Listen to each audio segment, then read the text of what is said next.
धारावीत राष्ट्रीय चर्मकार संघातर्फे चर्मकार समाजाची चिंतन बैठक संपन्न।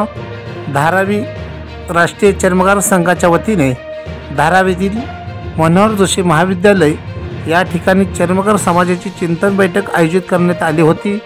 या बैठकीला चर्मकार समाजाचे नेते व संस्थापक अध्यक्ष बाबूराव माने, विचारवंत विठ्ठल जवादे, ज्येष्ठ पत्रकार दिवाकर शेजवळ, समाजाचे नेते नारायण गायकवाड, मुंबई प्रदेश अध्यक्ष कैलास आगवणे, कार्याध्यक्ष विलास कोरेगावकर, राष्ट्रीय चर्मकार संघाचे माजी अध्यक्ष जगन्नाथ खाडे यांच्यासह अनेक समाजबांधव मोठ्या संख्येने या चिंतन बैठकीला उपस्थित होते।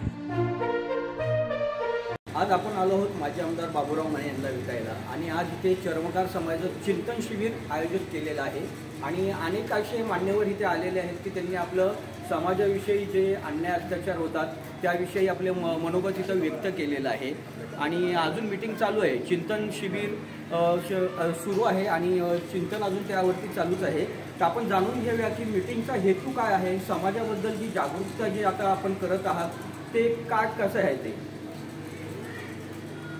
चर्मकार समाजावर या राज्यामध्ये जे अन्याय अत्याचार व्हायला लागलेले आहेत, ते अन्याय अत्याचार वाढायला लागलेले आहेत। मागासवर्गीयांचं आरक्षण हिरावून घेण्याचा जो प्रयत्न या ठिकाणी सुरू आहे, त्या अनुषंगाने सर्व समाजाला जागृत करण्याच्या भावनेनं आम्ही हे चिंतन शिबिर या ठिकाणी आयोजित केलेलं आहे आणि त्या माध्यमातून चर्मकार समाजाला अधिकाधिक एकजुटीच्या छताखाली कसं आणता येईल, त्यांचं अस्तित्व खऱ्या अर्थाने कसं निर्माण करता येईल, त्याची एक ताकद कशी निर्माण करता येईल आणि त्या माध्यमातून मागासवर्गीय समाजाच्या शत्रूंना स्पीड ब्रेकर कसा लावता येईल, त्यांना थांबवता कसं येईल, या अनुषंगाने आमच्या सर्व पदाधिकाऱ्यांनी आजचं एक चिंतन शिबिर या ठिकाणी आयोजित केलेलं आहे आणि आपण पाहताय अधिकाधिक लोक या ठिकाणी बोलून मुक्तपणे आपले विचार या ठिकाणी ते व्यक्त करतायत आणि या अन्याय अत्याचारावर नेमका तोडगा शोधण्याचा त्यांचा प्रयत्न आहे।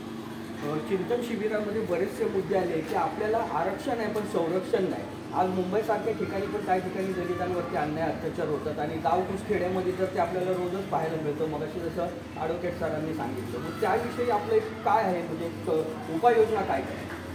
त्यासाठी खऱ्या अर्थाने सर्वांना एकत्रित करणं हे त्याच्यावर खऱ्या अर्थाने उत्तर आहे।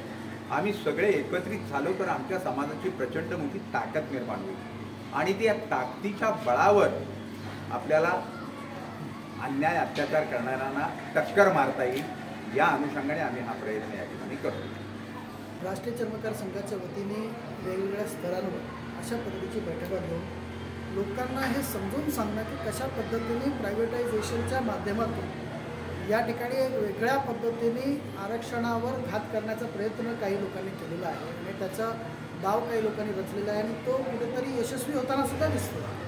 जसं मगाशी मी सांगितलं की अनेक शासकीय विभागांमध्ये, महामंडळांमध्ये किंवा आस्थापनांमध्ये प्रायव्हेट भरत्यांच्या माध्यमातून केली जाणारी भरती ही म्हणजे फक्त कमी वेतनामध्ये मिळणारे हे नोकरशाही लोक पाहिजेत म्हणून केलेली नाही आहे, तर याच्या पाठी कुठेतरी आरक्षण संपवण्याचा सुद्धा एक दृष्टिकोन या ठिकाणी दिसतो आणि म्हणून प्रायव्हेटायझेशनचा विरोध करणं ही मूळ भावना आता खरोखर खाली जे मागासवर्गीय समाजामध्ये आमचे जे तळागाळातले आम्ही जे कार्यकर्ते आहोत आमच्या मनात ते बिंबलेली आहे आता। आणि आमचा जो समाजाचा जो एक दृष्टिकोन असा आहे की शिक्षण तर आम्ही घेतोय कशा पद्धतीने एखादी भाकरी रोज खाऊन एखादी भाकरी न खाऊन आम्ही रोज शाळेत जाऊन आमच्या मुलांना शिक्षण किंवा कॉलेजमध्ये जाऊन त्यांचं जे उच्च शिक्षण आहे ते पूर्ण करण्याचा प्रयत्न करतो, पण ते केल्यानंतर पुढे काय,